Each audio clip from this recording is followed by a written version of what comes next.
Yeah. This is Geek Therapy Radio. What are we waiting for? And now your mental curator, Johnny Hamburger. Yeah, welcome to Geek Therapy Radio. I'm your mental curator, Johnny Hamburger. It's John B. Wells. Just let you know, I can't speak as low as John B. Wells, but I'm honored to have him do the intro for my show. I would be remiss if I did not start this show on a sad note. And we'll get to technology and geek stuff and all sorts of things in the following segments. I'm going to talk about the new THEC64, Commodore 64 that's coming out, talk about some robot stuffs, lasers, and all sorts of fun stuff coming up here in Geek Therapy Radio. But I want to start by paying homage, acknowledging, reminiscing John Walton, who recently passed the night of July 1st. And that leaves John Walton passing. Not only does it take a huge chunk out of the heart of our KPRC radio family, but out of radio, the history of radio, period. John Walton was a titan of radio. He was half of Walton and Johnson. So I thought I would just kind of share my dealings, my recollections of John Walton, and I'll just say what so many other people will agree with, that they didn't know him very well. I have known John Walton. I have seen him. I have been in his proximity and worked with him, which I'll get into in a moment. I have been around him for almost 10 years. Back when the Arrow was still part of iHeartRadio, before it turned into a KQBT, a hip-hop station here at iHeartMedia.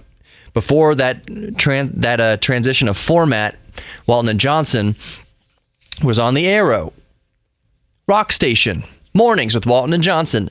And now they are, or they were, I don't know, don't ask me about the future of the Walton and Johnson show. That's for the execs to figure out. I know Kenny is doing a wonderful job filling in the meantime, producer Kenny.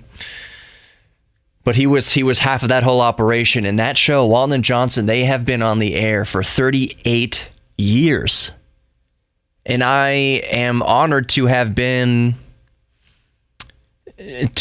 them for at least the last 10 of them.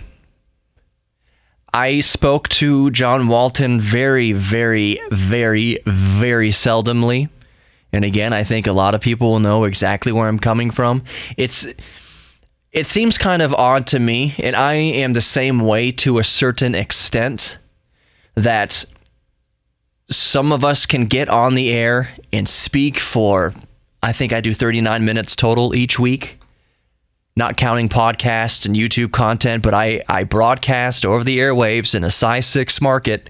Technically, the electromagnetism that carries my voice penetrates over 6 million people in this market. Are 6 million people listening? Of course not. But my voice is going through them, everybody.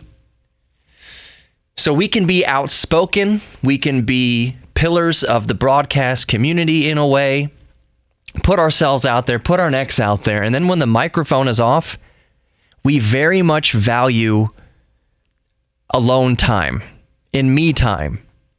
So when I turn off the mic after recording Geek Therapy Radio, I'm not a complete hermit introvert, but more often than not, I'm completely fine being by myself, speaking to nobody. As a matter of fact, when I go to parties and mixed company, you might think that I'm just not talkative. You might not think that I am the host of a radio show where it is my business to talk constantly for several minutes at a time. Because I like to observe. I don't feel like I'm obligated. Some people get social anxiety thinking I need to talk to everybody, or they get FOMO, they fear missing out. I have none of that. I can go to a party and either I talk to everybody, I can be the center of attention, that's fine, but I'm equally as comfortable being a fly on the wall. I like getting lost in my own thoughts. I like spending time with myself. I can go days without speaking to anybody and be just fine, be perfectly happy. So am I an introvert? I don't think of myself as an introvert because I don't draw, energy, spiritual energy from being alone.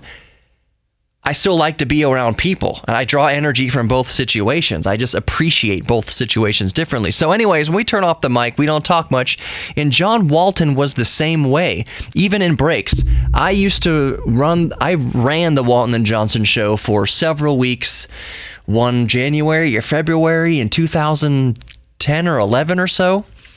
Josh Reno ran the board at that time, and he needed to be with his wife. They just had a child, so I picked up on the board for a few weeks there, waking up at 3:30 in the morning, 3 a.m. to be there at 4 a.m. to make sure that Walton and Johnson were on by I think 5 a.m. or 5:15 at the time.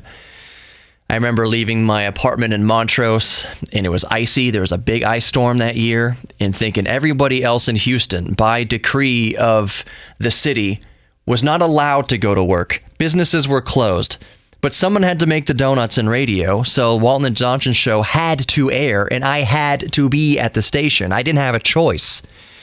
So anyways, everything was frozen. On my way down the stairs, I busted my butt on the ice. I thought I broke my tailbone, and even then, I was like, do I go to the hospital or to work? Well, I have to go to work. I can't not go to work. That's how I felt anyways. We have to get the show. The show must go on. So I drove my truck there, going 3 miles an hour, still just doing 360s on 59 and 610, just idling to work. And I got there, and that was one of the mornings. But what I'm getting at is John Walton, while he was this bombastic personality on the radio, as soon as the mic's cut just for commercial break, he's quiet and reserved. And very much made it in no uncertain terms that he really didn't want to be bothered. And I respected that. I didn't think that he was mean for doing that. I completely respected where he was coming from. I know that. I know that he wasn't a mean person. He wasn't an a-hole or anything like that. He just valued his quiet time. And you need to save your voice in radio as well. So I appreciated his solitude, and I really appreciated the opportunity I got to learn from him and work with him and pass him in the halls. He will be remembered. John Walton is a legend and a massive loss to the radio community. Let's talk about fun things when we come back for more Geek Therapy Radio. Don't go anywhere.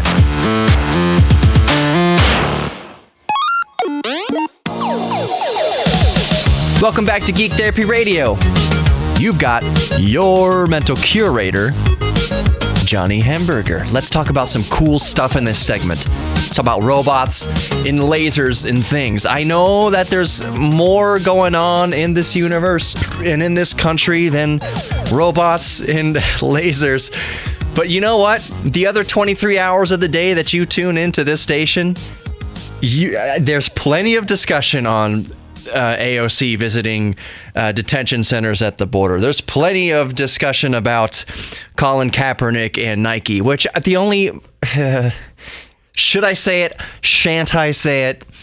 My opinion, as far as Colin Kaepernick and Nike in general, one of my opinions, I certainly have a few, but that's not the scope of this show. The show is the oasis from the politics in the division that we so often hear in the media, so that we can talk about cool things like video games, robots, airplanes, trains, hobbies, painting, all sorts of neat things, because that's what really binds us together. My only opinion on Kaepernick and Nike is that Nike has painted them into a corner by hiring Colin Kaepernick.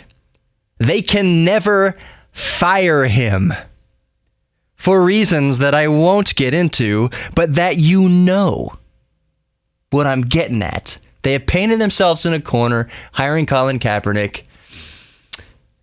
They can't fire him. They can't fire him.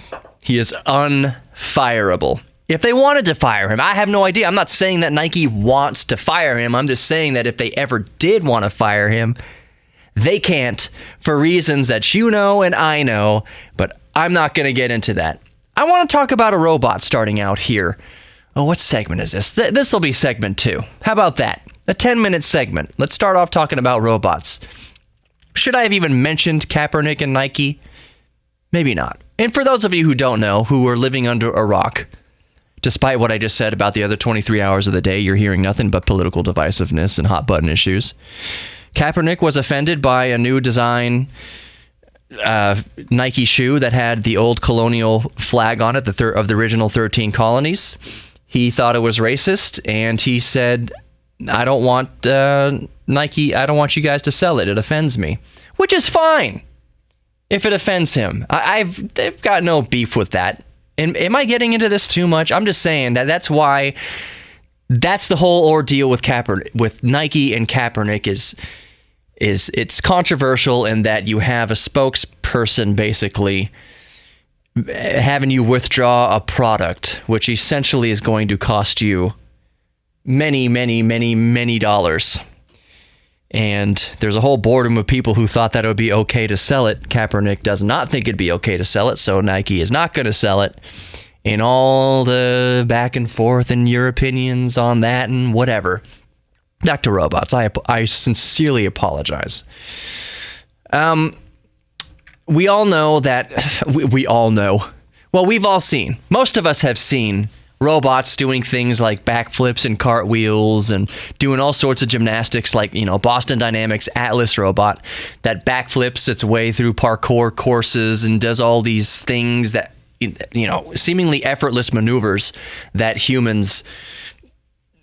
not even human can do better. That's all, as far as that robot's concerned, that was the culmination of thousands upon thousands of hours of programming and trial and error to make a little robot the size of a lemur. Why lemur, of all the things to do size comparisons to, do all these backflips and all this stuff through a parkour course. It's really neat to see. There's a new robot, though, not from Boston Dynamics. It's basically a joint venture between University of Tokyo and a company that calls itself Preferred Networks. And they've built a robot that is basically... It's a series of articulating motors, 360-degree articulating motors that kind of bend, and it's like a human elbow, except you got 360 degrees of wobble here and to and fro. Motors and servos and all sorts of things, completely free movement. And what this robot does is it takes random twigs, let's just say, in its environment, and you can attach them into these servo motors with 360 degrees of full range movement. And basically that becomes the arms and legs and body, basically, completely randomly in this robot. And the robot can articulate all its servos to use the twigs and such for movement. So the interesting thing about this is the whole experiment was that could you attach these random sticks and then have the robot basically teach itself how to use those random objects, those random sticks, oddly shaped things, to get from point A to point B. It involves AI and all sorts of deep learning, and it's not elegant. As you can imagine, this thing is not elegant looking. It doesn't look like it's crazy looking, and it's kind of sad. You feel like, oh, it looks like a cat with a broken leg. Oh, it's just kind of yanking itself across the floor.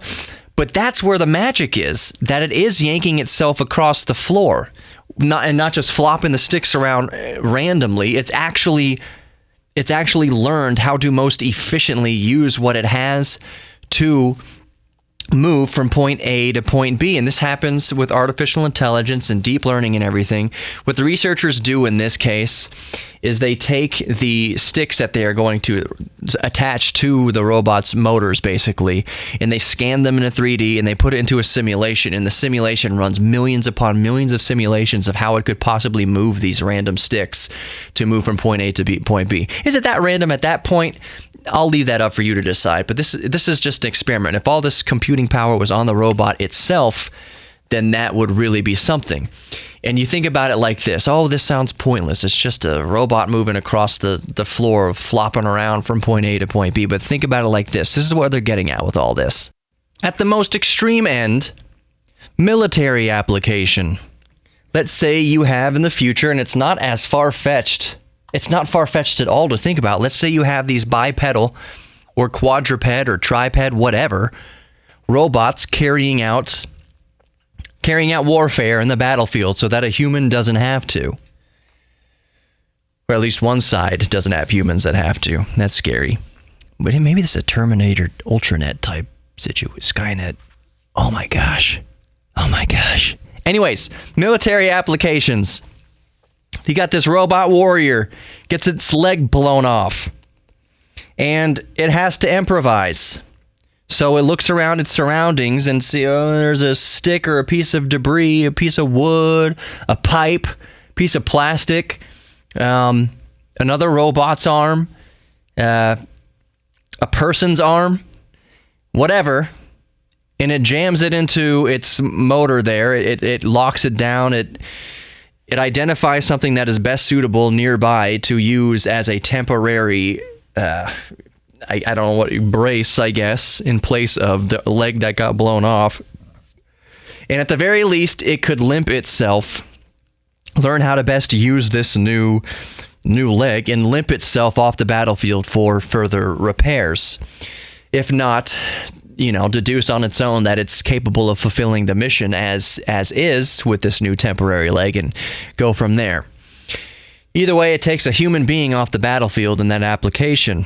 So while this little experiment I was talking about, this little robot with the articulating motors and whatever, it is tethered to a computer that's doing all the deep learning.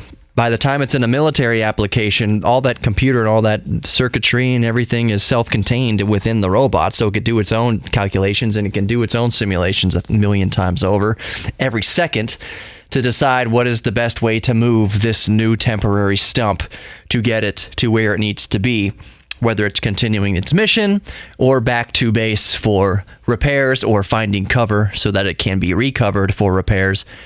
That's interesting. Picture your Roomba. I don't know what Roombas are going to be like in the next few decades. What if it busts itself and needs to snap off the broomstick and jam it into one of its... What if it needs to keep cleaning the floors or at least take itself back to the charger? I don't know. It's just very interesting. The whole point is that this machine improvises. It improvises on the fly to get from point A to point B. That's very cool technology. You know what? A new reissue of the Commodore 64 is coming out in December of this year, so let's talk about that in the next segment. It's really, really cool. Subscribe to Geek Therapy Radio podcast if you haven't. Ask Alexa to play Geek Therapy Radio, and you're there. We'll be right back with more Geek Therapy Radio in just a moment, actually. Welcome to Geek Therapy Radio. I am your mental curator, Johnny Hemberger. If you are listening to this on the broadcast on KPRC 950 AM, this segment is also a YouTube video, so I highly suggest you go onto Geek Therapy Radio on YouTube right now and subscribe to the channel. I want to move right into the new Commodore 64 that is coming out. Well, it's not a new Commodore 64. It's based on the retro. It's a new retro system, but it's not like the NES Classics or the Super NES Classic that's come out of this Sega Genesis Classic, those little mini things that have a bunch of built-in games. It does have a lot of built-in games, which we'll get into, but it is so much more than that. And in a nutshell, I am stoked. But let's dive into the C64. And that's kind of the nomenclature they're using here, and it's confusing me a little bit. THEC64. It comes out December 5th, 2019, and it's going to cost about $120. So let's go over all the specs of this thing, what it offers, what it is, and then I'm going to give my opinion on it as an owner of an original Commodore 64. So here are the specs. It's a full-size keyboard. It comes with a full-size functioning keyboard, just like the original Commodore 64. It has 3 modes: C64 mode, VIC-20 mode, which is really cool, and games carousel mode with 64 built-in games, and you can load your own via USB. It's got an HDMI output at 50 hertz or 60 hertz, depending on your region. You know, UK is 50 hertz, United States and you know, a bunch of other places are 60 hertz, and a resolution of 720p. 20v, what is that? That's 1280 by 720, and I think that's a little overkill, but I'll expand on that in a moment. It includes an updated joystick with modern micro switches for a better response than original Commodore joysticks. And yes, you can program in BASIC in both VIC-20 and C64 mode and save your programs and files to the USB, which is awesome. So included in the box, it will include a 2 amp power supply with 1.2 meter USB cable, 1.2 meter HDMI cable, the aforementioned joystick with 1.5 meter USB cable, and I assume that joystick will work with PC emulators. It also includes a quick start guide and, of course, that built-in full-size keyboard. I mean, that's what the Commodore 64 was. That's what the famous bread box was. The brown unit. All right, let's get to my thoughts on this, and we will start with the full-size keyboard, since this is going to be basically a reissue of the classic Commodore 64, and this time, unlike the C64 Mini, which had a keyboard just for show, I mean, it was just plastic with decals on it, painted brown, the full-size keyboard does work. And on that note, I would be okay if the new keyboard included on the C64, you know, that's about to be released, I'll be okay if it feels better than the original mushy brown keyboard on the original C64. And I know some of you might be thinking, well, that kind of takes away from the vintage feel of it. Well, you know what? If the joystick already has upgraded micro switches and everything and feels better and responds better than the original C64 joysticks, why wouldn't the keyboard have better switches in it as well, have a better feel in it as well? While you're upgrading all these things and adding all these things to it, improvements to it, why not improve the keyboard? I don't think it would take away from much, really. I mean, let's be honest, the keyboard, the feel of the C64 keyboard, while nostalgic and while it does, you know, put all these butterflies in our hearts, it wasn't that good compared to like a modern IBM Model M or whatever keyboard, nice clicky mechanical keyboards that we have now. So an improved keyboard feel I would be okay with. The HDMI output at 720p.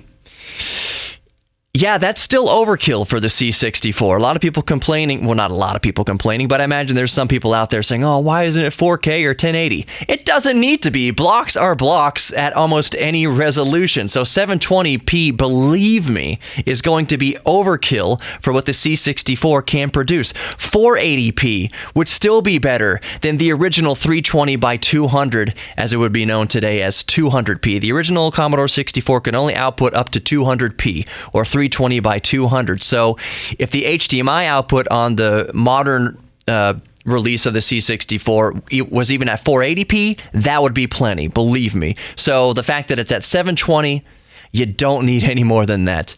Believe me. On that note, I still would prefer, if I can be nitpicky here and wishful, I'd love to see more output options, more display output options to connect with vintage TVs and vintage CRTs and monitors. That would be great. RGB, maybe VGA if possible, if they could do it like that. Composite. Like I said, just some more older outputs, I guess, to connect to older devices to kind of complete that, if we so wanted, that nostalgic feel to grandma still has her old tube TV, connect the C64, the new retro release of the C64 to that to get the full kind of nostalgia. That would be great. But you know what? Beggars can't be choosers. $120. I know they have to reach a price point here. So HDMI is just fine, and more on that in a minute as well. The joystick. Back to the keyboard. If the joystick is better, it makes no sense to keep the keyboard mushy.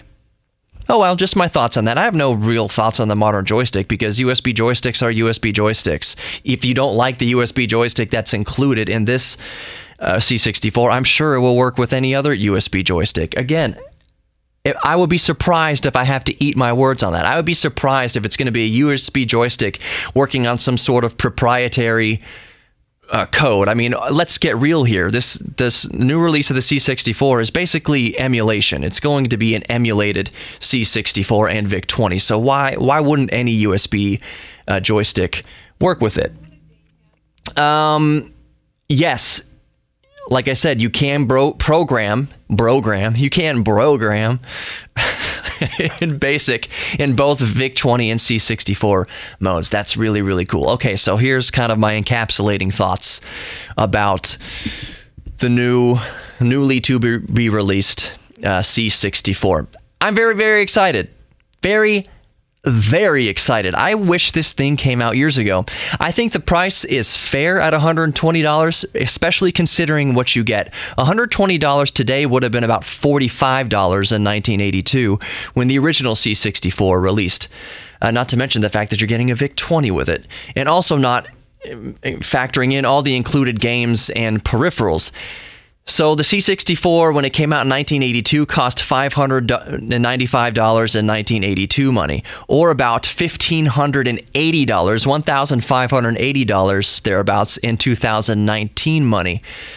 That's about the cost, around $1,600 of a 16 gigabyte RAM version of a modern MacBook Air. Again, not counting all the games that came with it. I'm putting a conservative estimate on that. 64 games times $30 each in 1982 money. That would put in 2019 money well over $5,000. I know video games varied in prices, all over the friggin' place, but 64 games, just assuming they were all around $30 or so in 1982 money, that would be $5,000 today. So $120 for all of this doesn't sound too bad.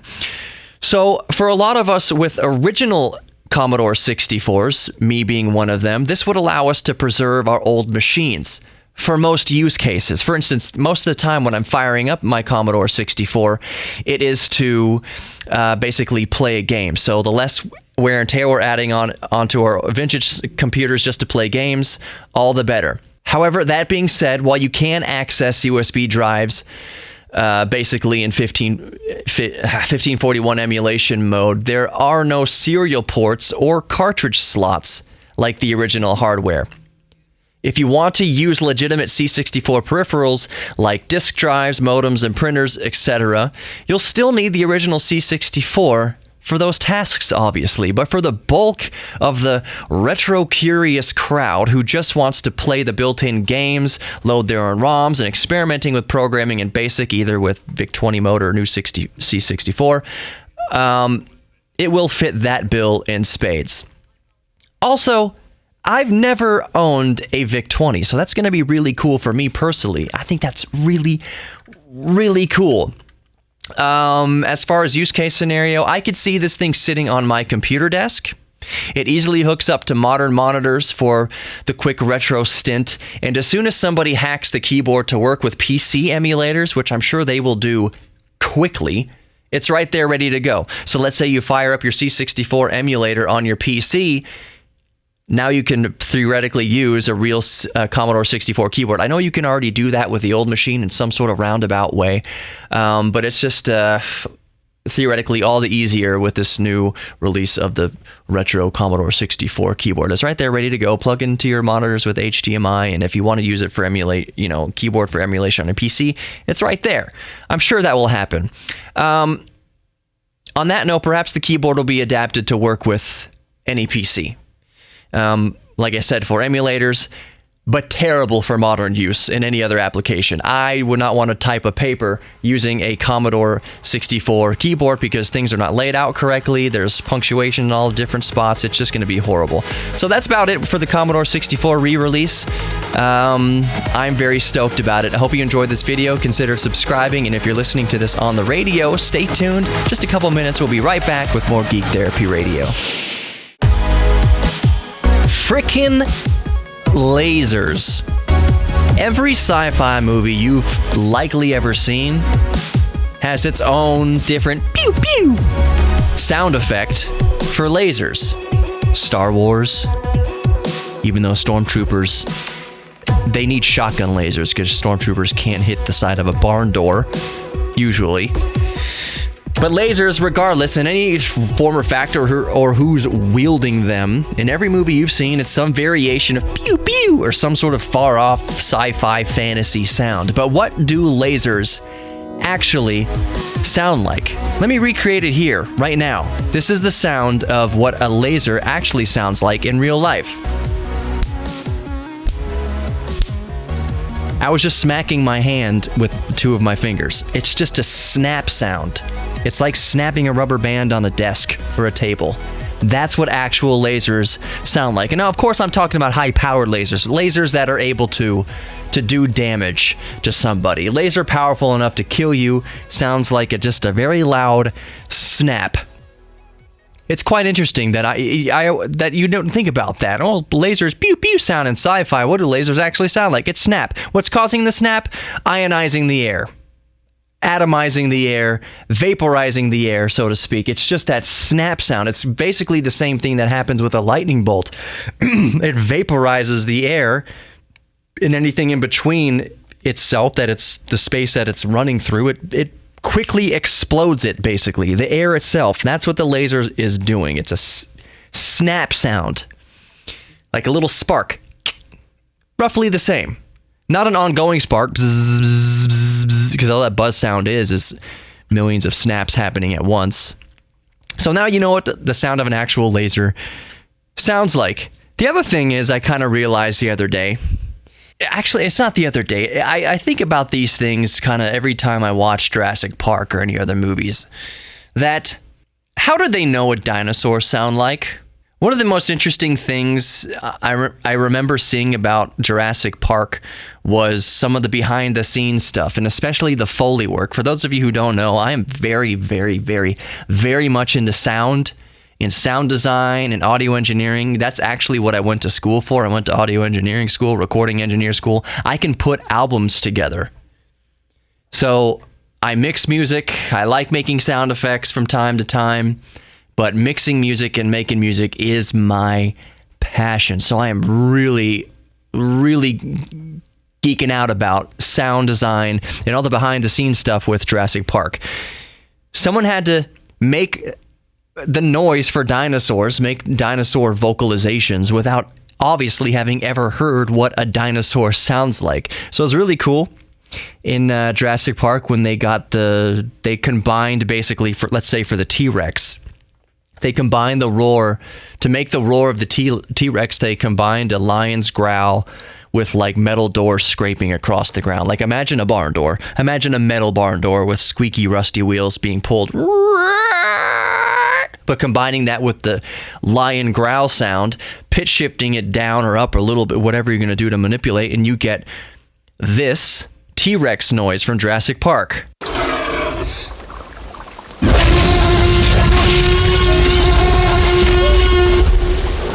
Which I just played right there. That is basically a lion's roar and growl combined with metal being dragged along the ground. Big pieces of metal. That's really cool. What if a T-Rex make a little toot? Beep, beep. What if that's what a giant 30-foot tall T-Rex sounded like? Beep, beep. Like Beaker from what Muppet? Was Beaker in Muppet Babies? I'm sure Little Beaker was in Muppet Babies. Anyway, beep, beep, beep. Maybe that's what a T-Rex sounded like. All right, know more about T-Rexes and dinosaur sounds. I just found it interesting that people create these sounds without ever having obviously heard the sounds. Let's move on to something else. Shazalowy. I'll stop with that stuff.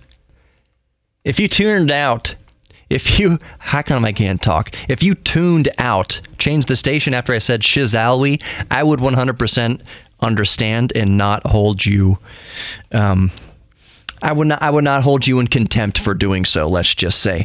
Speaking of Commodore 64s, which we did in segment 3, as you just heard, I am still stoked for the new Commodore 64 coming out. There is actually a shop. You would think that the Commodore 64 is dead. The Commodore 64 stopped being sold and ended production in 1994, which is a fact amazing in itself. Did you know that they were still selling Commodore 64s brand new in 1994? That's like a year after Jurassic Park even came out. People were still buying and using Commodore 64s. Even more ridiculous is that people still use Commodore 64s in 2019. And by ridiculous, I don't mean retro computer enthusiasts, geeks like myself, still using a Commodore 64 to have fun with and nostalgia with and whatever we do with it. But I mean there is actually at least one documented case of a C64 being used to conduct actual business. And it's a auto repair shop in Poland. An auto repair shop in Poland is still using the same Commodore 64 from 1982, and is still using it today. So the article I read said that the business is still being run on the Commodore 64, and that makes you think like, oh, they're doing all their bookkeeping and all their invoicing, all that kind of stuff on the Commodore 64. That's not what's really happening, though. They're using the Commodore 64 in their auto shop, but it's as part of what is it for? It's like an axle balancing rig. So I'm guessing that when they're balancing this part, this axle or whatever, it's got sensors on it, and it's telling, the Commodore 64 does a readout that the rotation of the axle is within tolerance, that it's within its balance tolerances. So yes, if that repair shop said, you know what, if it ain't broke, we're not going to fix it as far as this axle balancing machine is concerned, then why would you? The salesman comes in with the brand new $500,000 axle balancing rig, and you've got this 1982 Commodore 64 that's been working perfectly for the past, 37 years? 37 years. How old am I? 37 years. Why would you do that? You're repairing your customers' vehicles the same way you've always been, and they're happy with it. Why would you turn it? So that's really cool to see a Commodore 64 in legitimate use. This thing is covered in oil, in brake dust. It does not look good. It's still using one of those original green computer monitors, phosphorus computer monitors. It's so cool. I so much appreciate that auto shop is still using a Commodore 64 to conduct actual business. That's awesome. All right, so this next story is just awesome, and I can already tell that this is going to be the last story of the week here on Geek Therapy Radio. Many moons ago, you'll get the pun in a second, NASA sold off tapes of the original moon landing, the Apollo 11 moon landing, get it? To an intern for $217. And the intern, who's recently surfaced, his name is George, offered to, well, let's just put it this way. NASA and George could not come to an agreement for George giving the tapes, which he bought for $217 in 1976, back to NASA. I would assume that it's because NASA couldn't or wouldn't pay the amount of money George wanted for these relics. And it's baffling anyways, at any rate, to even conceive that NASA would sell such a thing off at just an auction for $217 in 1976. That's like Da Vinci trading the Mona Lisa for a slice of pizza. Hey, that rhymed. It's ridiculous. At any rate, Sotheby's, the auction company, Sotheby's, I don't know why I can't pronounce that either, estimates the reels to be worth $700,000. That's just an estimate. I have a feeling that they might go for more than that. Either way, they are going to come up at auction on July 20th, 2019, which is the 50th anniversary of the moon landing. So check under your couch cushions and come up with some change and make a bid on the original moon landing videos. That's gonna do it for Geek Therapy Radio this week. Thank you for listening. Subscribe to all the stuff. Just Google search Geek Therapy Radio and it'll take you there. Be good to each other, including yourselves, and I'll see you next week.